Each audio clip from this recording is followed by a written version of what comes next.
አዲስ ማንም ያልኖረበት G+2 ቤት ዘመናዊ ቤት በቆንጆ ፊኒሽንግ ማቴሪያል የተጠናቀቀ G+2 ግዙፍ ቤት ለአንድ ቤተሰብ ከበቂ በላይ የሆነ ቤት ይዤላችሁ መጥቻለሁ። በቆንጆ መኖሪያ መንደር ውስጥ 24 ሰዓት ጥበቃ ያለው ሰፈር ውስጥ ነው የሚገኘው።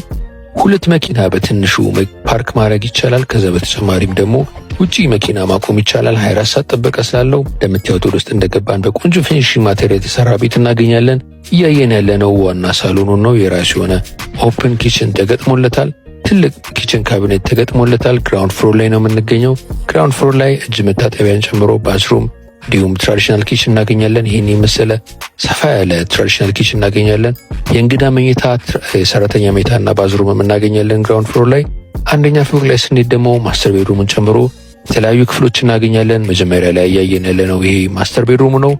ሰፊ ነው። ይሄ መኝታ ቤቱ ብቻ ነው። ወደ ውስጥ ስንገባ መልበሻና ባዝሩምም አለው። የሴኩሪቲ ካሜራ የተገጠመለት ሳውና ባዝ፣ ስቲም ባዝ እንዲሁም ደግሞ ጂምም ያለው ቤት ነው። ዘመናዊ ቤት ነው።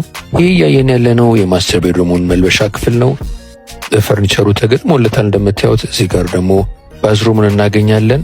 ማስተር ባዝሩሙ እናገኛለን። ሰፊ ነው። ሰፊ ስፔስ አለው።